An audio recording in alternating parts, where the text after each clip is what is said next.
नमस्कार दोस्तों। आज हम एक बहुत ही वास्ट और इम्पॉर्टेंट टॉपिक डिस्कस करेंगे। लॉज ऑफ वॉर और international legal issues related to conflict, peace and security.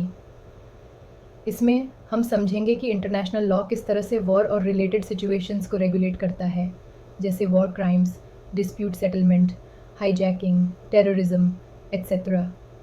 चलिए स्टेप बाय स्टेप हर सब टॉपिक को समझते हैं सिंपल इंग्लिश में। 1. Laws of war. एक इंट्रोडक्शन।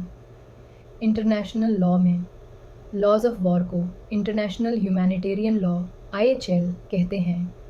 इसका में मकसद होता है आर्म्ड कॉन्फ्लिक्ट्स के दौरान सिविलियंस को प्रोटेक्ट करना, वॉर को एक नियमित और हुमाने तरीके से कंडक्ट करवाना। जिनीवा कन्वेंशंस 1949 और हेग कन्वेंशंस इस फील्ड के कोर इंस्ट्रूमेंट्स हैं। 2. War crimes. युद्ध के दौरान अपराध। वॉर क्राइम्स वो सीरियस वायोलेशंस होते हैं जो आर्म्ड कॉन्फ्लिक्ट के दौरान किए जाते हैं और जो इंटरनेशनल ह्यूमैनिटेरियन लॉ को तोड़ते हैं। एग्जाम्पल्स: सिविलियंस का हत्या करना, प्रिजनर्स ऑफ वॉर को टॉर्चर करना, बिना मिलिट्री नेसेसिटी के सिटीज़ या हॉस्पिटल्स पे अटैक करना, हॉस्टेजेस लेना। Rome statute of the international criminal court ICC ने इन क्राइम्स को पनिशेबल बनाया है। Famous cases: Nuremberg trials 1945-46, Nazi leaders पे ट्रायल, यूगोस्लाविया और Rwanda tribunals. 3. Crime against peace, युद्ध का शुभारंभ करना। क्राइम्स अगेंस्ट पीस का मतलब है अग्रेसिव वॉर स्टार्ट करना, इंटरनेशनल ट्रीटीज़ को तोड़ के मिलिट्री एक्शन लेना। ये भी न्यूरमबर्ग चार्टर के तहत पनिशेबल है। Article 6A of the charter define करता है प्लानिंग, प्रिपरेशन, इनिशिएशन और waging of a war of aggression. UN charter के आर्टिकल 2(4) में क्लियरली लिखा गया है कि किसी भी स्टेट को दूसरे के अगेंस्ट फोर्स यूज़ करने का राइट नहीं है। 4. Settlement of international disputes. International law peace promote करता है, इसलिए डिस्प्यूट्स के रेजोल्यूशन के दो मेन तरीके होते हैं। A. पैसिफिक मीन्स शांतिपूर्ण तरीके, negotiation, direct talks between states, mediation, third party help करता है। कंसिलिएशन, एक्सपर्ट पैनल सजेस्ट करता है। Solution, arbitration, panel decision binding होता है। जुडिशियल सेटलमेंट, ICJ या other international courts inquiry, facts find करना through neutral team. B. Coercive means ज़बरदस्ती वाले तरीके, retortion, legal but unfriendly acts, reprisals, otherwise illegal acts as retaliation, embargo, trade या movement ban, blockade, naval block war और armed attack, extreme coercion। UN का chapter 6 और 7 इन दोनों types को regulate करता है। 5. हाईजैकिंग। विमाना अपसारण हाईजैकिंग का मतलब होता है एयरक्राफ्ट का ज़बरदस्ती कंट्रोल लेना। Important convention: Hague convention 1970, suppression of unlawful scissor of aircraft. Hijacker, इसको हर स्टेट अपने कानून के तहत पनिश कर सकता है। नो सेफ हेवन पॉलिसी, कहीं भी मिले अरेस्ट किया जा सकता है। इंडिया में एंटी हाईजैकिंग एक्ट 2016 लागू होता है। 6. नारकोटिक्स। ड्रग्स का अंतर्राष्ट्रीय कानून इंटरनेशनल लॉ में ड्रग ट्रैफिकिंग एक सीरियस क्राइम माना जाता है।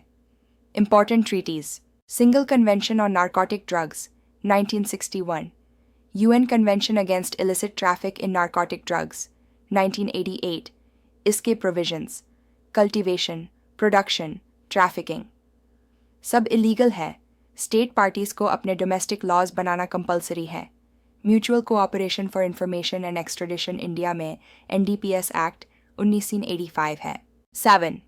Treatment of aliens. विदेशी व्यक्तियों का संरक्षण एलियंस या फॉरेनर्स के लिए भी कुछ बेसिक राइट्स प्रोटेक्ट किए जाते हैं। Right to life and liberty, freedom from arbitrary arrest, access to courts, fair treatment in taxation. लेकिन स्टेट अपने इंटरेस्ट के लिए इन पे कुछ रिस्ट्रिक्शंस भी लगा सकता है, जैसे visa, residency permits, deportation. Diplomatic protection: अगर एलियन को इलीगली ट्रीट किया गया तो उसका होम कंट्री केस उठा सकता है। 8.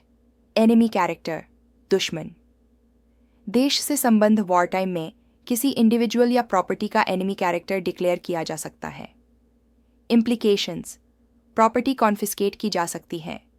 Business with such individuals band होता है। एनिमी एलियंस को इंटर्न किया जा सकता है। एग्जाम्पल: वर्ल्ड वॉर्स के दौरान यूके और यूएस में एनिमी एलियंस को कैंप में रखा गया। एनिमी कैरेक्टर डिसाइड करने के factors: citizenship, residence, control of property, conduct और association. 9.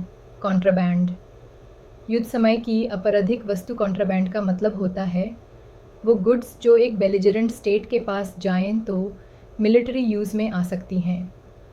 Types: absolute contraband, weapons, ammunition; conditional contraband, food, fuel जो मिलिट्री भी यूज़ कर सकती है; free goods, strictly civilian use, neutral states अगर कॉन्ट्राबैंड सप्लाई करते हैं तो उनके शिप्स सीज़ किए जा सकते हैं। लंदन डिक्लेरेशन 1909 ने कॉन्ट्राबैंड की डेफिनेशन और हैंडलिंग का सिस्टम दिया। 10. ब्लॉकाडे, समुद्रिक रास्ता रोकना। ब्लॉकाडे एक वॉर टाइम मेजर है जिसमें एक स्टेट दूसरे स्टेट के पोर्ट्स या कोस्ट लाइन पे नेवल ब्लॉक लगा देता है। फीचर्स: वॉर डिक्लेरेशन के बाद ही हो सकता है। Blockade must be effective, force से सपोर्टेड नोटिफिकेशन ज़रूरी है। न्यूट्रल स्टेट्स के शिप्स भी रोके जा सकते हैं। अगर इलीगल ब्लॉकेड हुआ तो वो एक्ट ऑफ वॉर माना जाता है। एग्जाम्पल: WWI के दौरान जर्मनी ने ब्रिटेन के पोर्ट्स पे ब्लॉकेडें लगाया था। 11. State jurisdiction on terrorism. Terrorism आज के समय का सबसे सीरियस क्रॉस बॉर्डर चैलेंज है। इंटरनेशनल लॉ इस पे क्लियर स्टांस लेता है।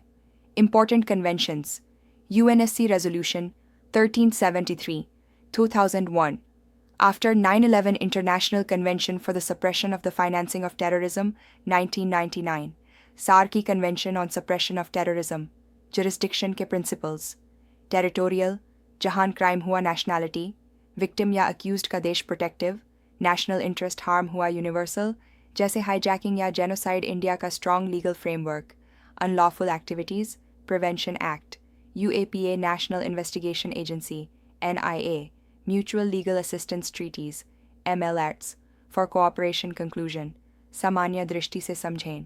तो दोस्तों, आज हमने समझा कि इंटरनेशनल लॉ सिर्फ पीस बनाए रखने के लिए नहीं है बल्कि आर्म्ड कॉन्फ्लिक्ट और सिक्योरिटी इश्यूज़ को भी रेगुलेट करता है। चाहे वो वॉर क्राइम्स हो या कॉन्ट्राबैंड, ब्लॉकेड्स हो या टेररिज्म, हर एरिया में कुछ रूल्स और प्रिंसिपल्स तय किए गए हैं जिनके बेसिस पे स्टेट्स एक्ट करते हैं। कुछ की टेकअवेज: ह्यूमैनिटेरियन प्रिंसिपल्स हमेशा प्रायोरिटी पर होते हैं। स्टेट्स के बीच डिस्प्यूट्स पीसफुली रिजॉल्व किए जाने चाहिए। ग्लोबल कोऑपरेशन एसेंशियल है, specially in terrorism and narcotics. International law का मकसद यह है कि ग्लोबल कम्युनिटी में बैलेंस बना रहे, बिना अनार्की के। आशा है आपको ये इंग्लिश वीडियो स्क्रिप्ट पसंद आई होगी। इससे आप law school, UPSC, content creation या किसी भी एग्ज़ाम के लिए यूज़ कर सकते हैं। मिलते हैं अगले इम्पॉर्टेंट टॉपिक के साथ। तब तक के लिए धन्यवाद और जय हिंद।